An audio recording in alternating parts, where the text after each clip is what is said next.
afternoon. Thank you for the invitation, and it's a pleasure to be with everyone here in Dubai this few days. I always find it interesting when you come to a multi-specialty group. You're seeing different presentations from specialties you don't normally interact with, and you end up learning things that you don't expect out of the whole field of medicine, not your own subspecialty. So I hope this next few minutes is the same for everyone else.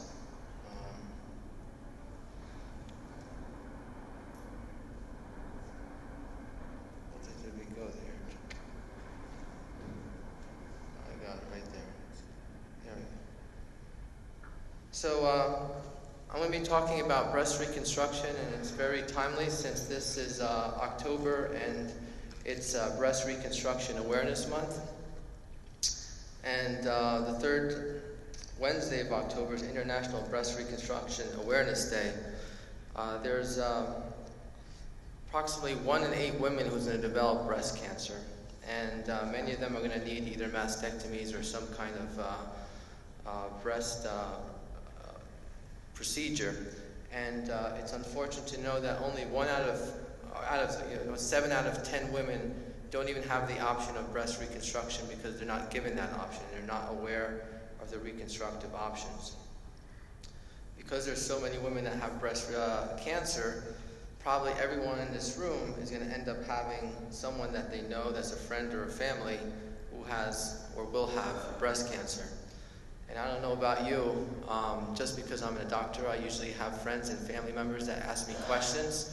And they ask me about questions about the whole field of medicine.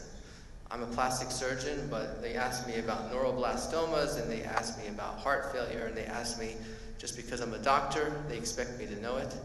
So the fact that breast cancer is so prevalent, at some point of time, someone might ask you, and it would be good to know something. And most women, once they're faced with breast cancer, they're faced with many, many choices and many, many questions.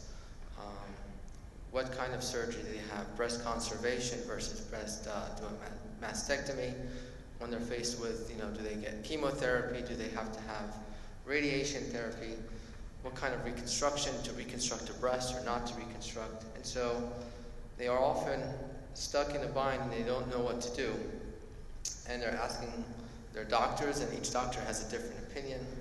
They come to friends, and each friends, they tell them one thing or the other, so they don't know what to do. And over the last 10 years, breast cancer survival has increased tremendously because the treatment has gotten better. And the mortality rate has decreased because of early detection. So with more and more women surviving, more and more women are going to be given the option for breast reconstruction. And breast reconstruction is not a matter of just putting a lump on someone's breast and saying this is done, and there you go. There's no point in doing it if you're not going to do an aesthetic breast reconstruction. We want it to make it look normal again. And the whole point of breast reconstruction is for after the treatment of the cancer and the cancer is gone, that someone could look in the mirror and smile and feel like they're normal again. So how do we go about doing that? Well, there's a lot of tough decisions ahead, and every person is a little bit different. I'm a strong believer in giving the patient their options and making them choose. I don't like to lead them down the path. Sometimes if I see something that's significantly better, I will tell the patient, I think this might be better for you, but most of us will interact with someone just for a few minutes. We don't know what their lifestyle is like. We don't know, whether they're working, whether they want to just, treat their cancer and then relax at home and then a few years later do a breast reconstruction. We don't know if they like to have implants versus their own tissue. So we don't know this patient very personally for the few minutes that we interact with them. So I spend a lot of time just giving them the options and telling them what are the benefits of doing one and what are the benefits of doing the other and the risks involved with each. And then I let them make the decision. And sometimes that's the hardest part, but once they've done that, then they've selected the decision that's right for them, and I ensure and I tell them, you can't make a wrong decision. Because if there was one decision that was correct, everyone would be doing it. But because there are options, there's no one perfect answer for your solution. So the first thing that's important in aesthetic breast reconstruction is the actual breast surgeon and the breast surgery, the surgical oncologist. I often get patients for delayed reconstruction, and there's not much I could do. I mean, I could build a breast, but it can't look very, very well, because what's left behind is just as important as what we try to put together. The technique of actually doing the mastectomy or the lumpectomy, how you handle the tissues, how thick the flaps are, how big the skin paddle that's taken off. There's some breast surgeons that will leave behind almost nothing, with no respect to boundaries. They'll go up beyond the boards of the breast and the inframammary fold, beyond the chest, and the excuse is that this is a cancer operation and we just need to do everything that we can to take off. Well, in 2015, a cancer operation doesn't have to be like that. And there's no difference in survival in most cases and in the actual treatment of the cancer if we do a skin sparing or sometimes even a nipple sparing mastectomy. So there's no reason for these extreme surgeries anymore. We're beyond the days of radical mastectomies. We're beyond the days of total disrespect for the tissues like this. And plastic surgeons are not wizards. We can't just magically make something work. We have to work with what's given to us. Oftentimes, because the skin paddles the skin flaps are beaten up and they are very thin, we'll have necrosis of the skin flaps immediately after the surgery, 1 or 2 days later. And this is, again, something that's secondary to the actual mastectomy. It has little to do with the reconstruction itself. So that's why it's extremely important to work with someone that will respect these tissues. In some cases, if we're doing an autologous reconstruction with someone's own tissues, and we foresee that there's going to be a problem with the flaps, we could preserve some of the skin underneath and wait a few days and see what will define itself. In this case, we waited 2 days, saw that the skin flaps were ischemic. We knew that. We stapled a larger skin paddle underneath the skin. A few days later, we took her back to the operating room and then removed, which now had defined itself as not survivable, and inset the flap under MAC anesthesia. And result was we were able to salvage that. But that's not always the case. So it's important, again, to select who you're working with. We want as much skin as possible. We want that skin to be viable, okay?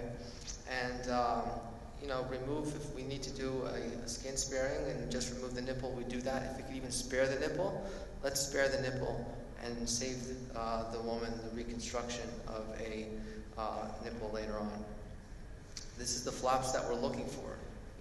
There's really no skin removed here except for the nipple areolar complex itself. The skin flaps are healthy. There's good hemostasis.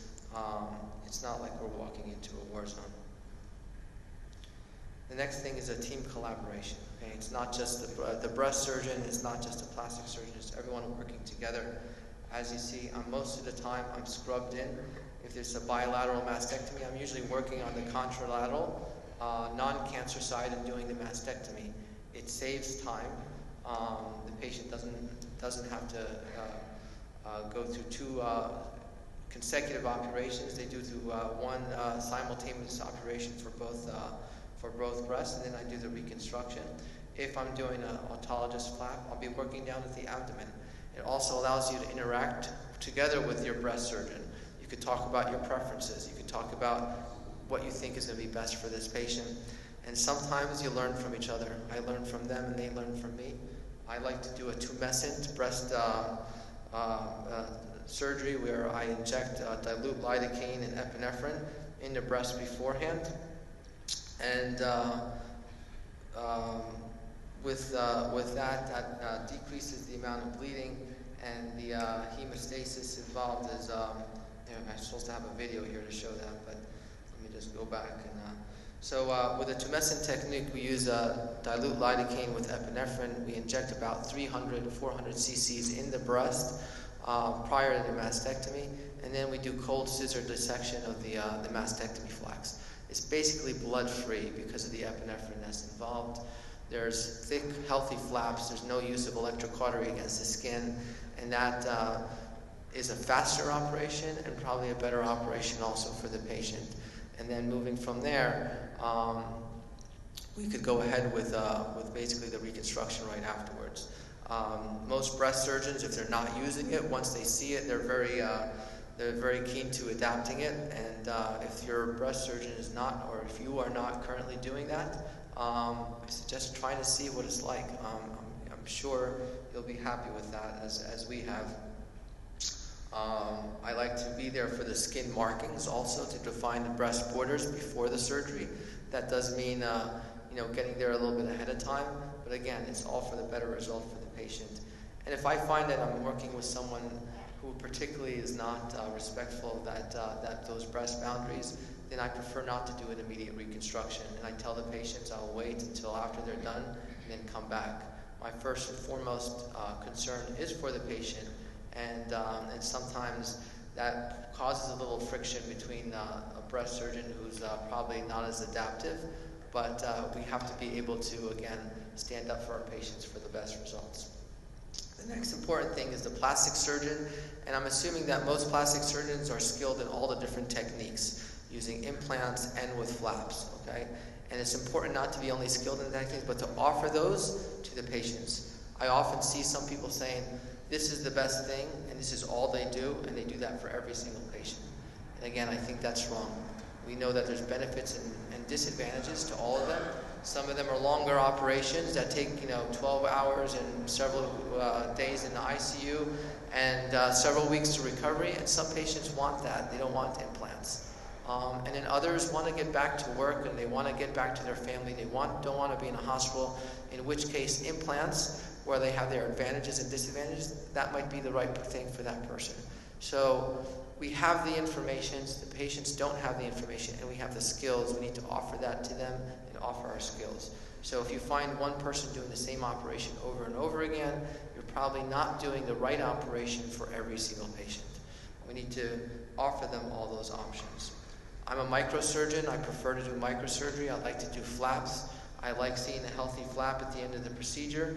That looks natural and looks good, but that's not for all the patients. I'll offer that. I'll tell them I like that, but I'll also tell them about implants. I actually do much more tissue expanders with following implant reconstruction than I do flaps, even though I prefer that. The next option the patient is offered, usually in the beginning after selecting their breast surgeon and their plastic surgeon, is whether to do a lumpectomy versus a mastectomy. And the plastic surgeon should also be involved with lumpectomies. Often it's tailored as a breast-conserving surgery. However, depending on the ratio of the tissues removed and the size of the breast, this also could be very deforming. For a resection that's significantly larger compared to the rest of the breast, you could have a large contour deformity. The breast could be significantly smaller, and again, you don't have an aesthetic result in the end. By involving a plastic surgeon, you could do local tissue flaps with the new techniques of oncoplastic surgery, and end up using several of the techniques that we use for other reconstruction to use and fill in these gaps and restore natural breast shape and natural breast size, and the patient will benefit from that as well. So it's not just for mastectomies, also for larger lumpectomies. You should be involved in an appropriate plan given to the patient. So what are the options when we talk to the patients? Okay, once they've decided which procedure and they want to go to a mastectomy, well, the big things that they talk about is, again, doing an implant-based reconstruction with tissue expanders and later an implant, or doing something like a tram flap or a DF flap, which is a deep inferior epigastric perforator flap. They are, again, no perfect procedure. They have their advantages and disadvantages. I don't want to go into the details of how to do each one, but let's talk about some basics. Basically, in the beginning, okay, I tell them you're going to get a good result with both of them. It's just a matter of which risks are you willing to live with, and what are you willing to go through that. And to say that one is significantly better than the other is disingenuous.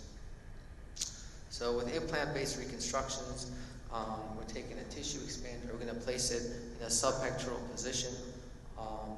We often then fill it up in the operating room as much as we can, depending on how large the skin flap is. With most skin-sparing mastectomies, we can almost completely fill it up in the operating room right now.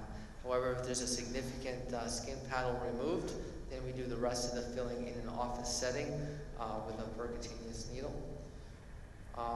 We use often now acellular dermal matrix like Alloderm or Allomax to do a subpectoral sling. This allows for several things. It allows for a larger expansion and complete coverage of the implant, so no part of it is being directly adjacent to the skin. So if you do encounter a complication like a small skin separation, or if they're going to get radiation therapy, this protects the tissue expander further and allows you to move on. Where before the risks of doing a tissue expander with radiation was almost 40%, is significantly lower now, and most women are able to undergo the reconstruction using this technique without problems. After the tissue expander is placed and the patient's finished her adjuvant therapy, usually come back several months later and exchange the expander for a permanent implant. The cohesive gel shaped implants gives you a natural result, and can often, I've had some primary care physicians, after they see the patients after a few years, tell them that you need to go get their mammograms, and sometimes can't tell the difference. If the skin panel is too large and you can't close primarily, then often I'll offer them a combined technique of using a latissimus dorsi flap in addition to the implant.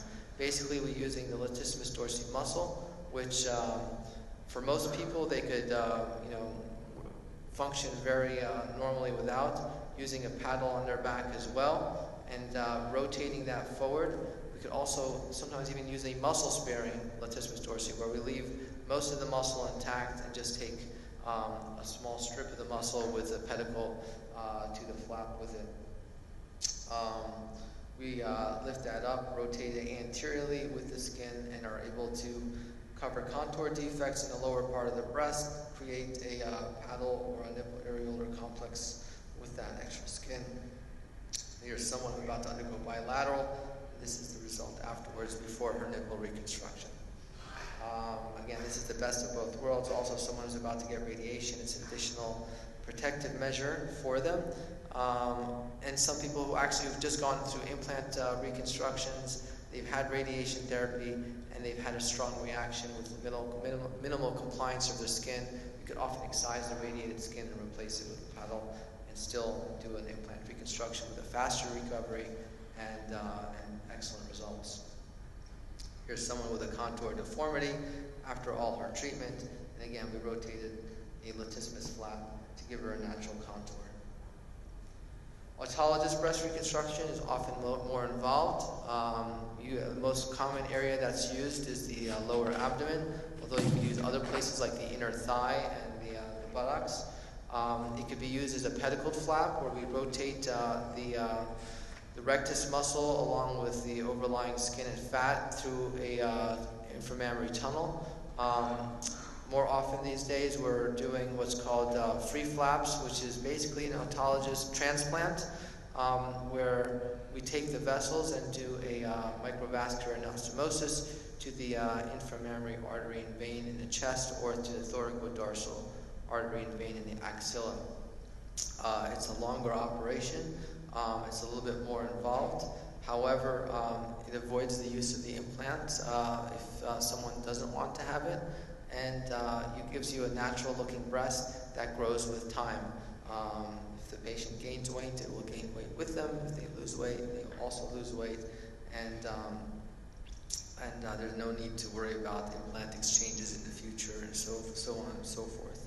It's not a one-shot operation. Also, people are sometimes worried, if I do a tissue expander, I got to come back and change it, and then that needs to be filled. Well, usually with a flap also, in order to get a good result, again, it's not a matter of just putting a lump on the chest. Okay, we want it to look like a breast. We often come back for a second or third operation in order to do some fat grafting in the upper chest, shape it a little better, and do the nipple reconstruction. So it does also involve multiple procedures. The other ones are usually, same-day surgeries. They come in and they leave. Sometimes it could even be done under local anesthesia as well. But you need to do more in order to make it look better. This is someone, again, after a nipple reconstruction. We revised the scar, did some fat grafting. And these are some typical results for free trams also. Natural breasts that grow with them in time. This patient had a contralateral breast reduction, contralateral mastopexy, a lift in order to achieve good symmetry. And that's something I tell patients often as well, is that, after we're done reconstructing, we can make a great looking breast on the cancer side, but in order to get a great result, we need to make them look the same. It doesn't make sense to have a good looking breast on the right and a good looking breast on the left, but they don't look the same. So a contralateral operation, whether it's a mastopexy, a breast lift, or a reduction, often complements the final result to get a good procedure. And the final thing that the patient, it shouldn't really be a decision, but it is a decision that they have, is whether to reconstruct the nipple. Often they'll get to here and they say, I'm done, I'm happy with this, and I don't want to have anything else. I often try to encourage them to go to that final step and reconstruct the nipple. They usually are very happy. They've gone through all this. It's a small procedure, again, under local anesthesia often while they're awake, and it really completes the results. We usually use local tissue flaps, where we raise a little flap with two arms, rotate it around and close it. The areolar pigmentation can be with either tattooing, which we do in the office, or sometimes I'll do a skin graft, or the scarring of the tissue itself around there can often give you that hyperpigmentation to give the color of the areolar complex. Sometimes if you don't have enough projection, you can also do nipple dermal fat grafts in order to give the projection that you want for the actual nipple. Here's a technique where we use a purse string closure for a skin-sparing mastectomy. It looks really ugly in the beginning while it's closing, but I reassure the patient that the final result will be good. And again, this is the hyperpigmentation you get from there. And essentially, at the end, you get mostly like a scarless mastectomy, because the scar is right behind the nipple and no one really sees that. This is with an implant-based reconstruction. So how do we typically go from one to the other? Again, it's doing the complete operation. Okay, this is great, but still one more step to go. So I encourage them to go to that final step. But it's their choice in the beginning. Again, she has a good breast mound, but it's not a complete aesthetic. It's not complete until it looks like a breast. And so, how do we typically go? Again, from before and after. Again, just to review, I tell the patients we want to select the right breast surgeon. Don't just go directly to the person that was referred to you by your primary care doctor or whoever found the cancer. It's good to get a second opinion. It's good to ask around. Is this a good surgeon? So when someone comes to me and I'm not sure, I will send them for a second opinion. You want to select the right plastic surgeon who's going to give them all their options. The choice of just doing trams all the time because it's a better operation. Most patients, again, are mature enough and when you give them the right information, will select the right operation for themselves. And you have to be skilled enough to provide that for them and offer them all the options, not just one for everybody. I'm basically done. So, and in conclusion, basically, once you give them all the options, follow through with the entire plan so that they get the final result that you're looking for. Don't stop halfway. Thank you for the opportunity to speak. And thank you so much.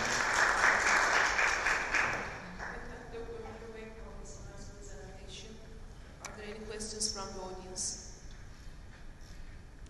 Any questions?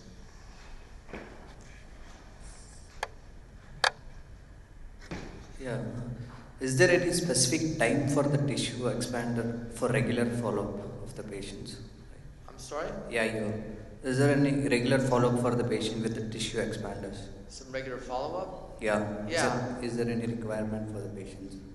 So with tissue expanders, I usually, follow them immediately after surgery for about, 1 or 2 months to make sure that we've reached our target size. And then after the complete reconstruction is complete, you do want to follow them at least annually. And I tell patients with a tissue expander, at some point in your life, first of all, they're going to come up and have their permanent implants in. But after their permanent implants in, at some point in their life, they're probably going to have to change them out. Whether they rupture, whether they get a capsular contracture, whether it's a matter of another symmetry operation, 5 years later, 10 years later, you're probably going to have to exchange them just like regular breast implants.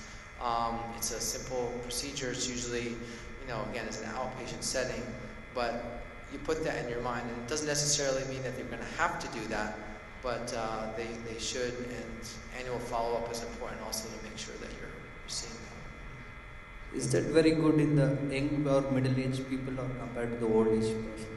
Tissue expanders is very good. It works for everybody. That's why I give them all the option. Yeah, it's a faster recovery. Most people like the tissue expanders because it's, it's an additional only like 45 minutes per side for if you're doing an immediate reconstruction after a mastectomy, and they leave the hospital the next day.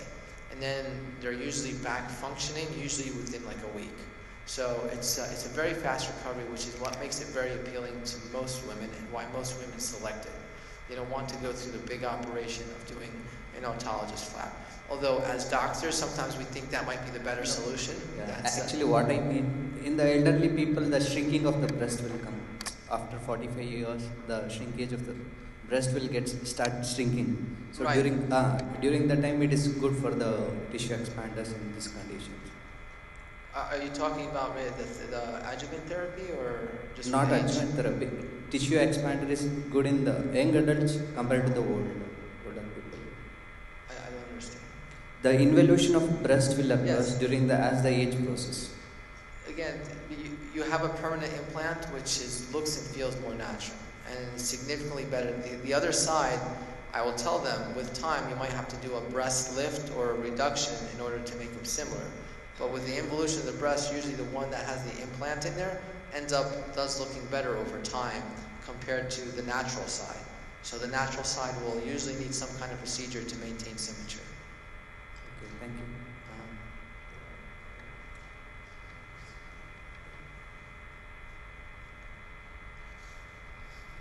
Dr. Mustafa, for this sometimes multi-stage operations, reconstructive operations, does Medicare cover the costs of the surgery? Yes, in the U.S., Medicare does cover that. And most insurance actually by law have to cover breast reconstruction with their follow-up stages. So that's something that's usually not an issue for most patients. Thank you.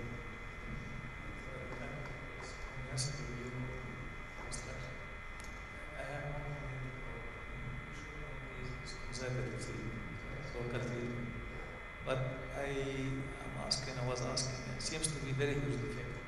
His skin seems to be very big skin defect. I mean, the idea of that, that we size the skin and we go around the matter. I don't know if the surgeon remove the skin because it is involved. That means the stage 3. We are not talking about early, stage 1. And why he should remove this skin and we have such a huge defect? In that specific thing, it was right under the skin. So it was right under the skin. So most of the time they don't have to take it from the skin. But some are immediately adjacent to the skin, so it's right about it. It's small, maybe 1 or 2 centimeters. You have to take it over the skin forward. In which case, that's why, breast conservation might not be the right operation for that patient, but that's something the patient actually controls for them. So you can tell them, in that case, you do a mastectomy with someone who don't want to mastectomy. You take a large feedback and get the plastic surgery involved. Still save the breast, but come up with a reasonable result. So yes, I think that was like 1 or 2 centimeters right underneath the skin. Patient selected breast conservation. And the last question is, what is the advantage of immediate reconstruction of the breast versus delay? So the advantages of immediate is one less operation. Patient wakes up with the breast now, so psychologically it's a huge impact on their recovery. We've actually looked at patients with breast reconstruction, which is very without, and psychologically during their treatment they do much better. So saving them operation is psychologically better. The advantages of doing it delayed, with delayed, sometimes you could, you're usually not as sick, and sometimes you can get a better, if you're going to do an autologous reconstruction using the flap, you get a better result that way, because you're not radiating the tissues. But then you also lose the disadvantage of doing saving the skin. So if you're doing a skin-sparing mastectomy, you can't really do that as a lady, because all that skin can shrink over the back. So you Is can there use any it as a kind of reconstruction which can affect the follow-up of breast cancer, like Crowne and delayed mammogram or even mammogram? Well, you're not Or going more to do a severe? mammogram after a mastectomy. You still have to do your follow-up, CT scans and all that, but you can't do a mammogram. You can't do it, and you can't do it with, like, even if you did a full mastectomy, you're not going to do a mammogram. You're not going to be able to put the breast on. So it doesn't affect mammograms, so you still have to get the CT scans, and maybe if you're going to do a PET scan, it doesn't affect that at all. But mammograms is not a consideration. For breast implants, for patients who have just cosmetic, it does affect mammograms. That's not the case with this. Ask a small question. Sure. Do you add sodium bicarbonate to your tumescent solution? Not to tumescent because they're usually under anesthesia. The only reason that I add it for awake tumescent, like for cosmetic, is because they're usually awake for that. But with general anesthesia, it's not an issue. Thank you so much, Dr. Hamawy, for your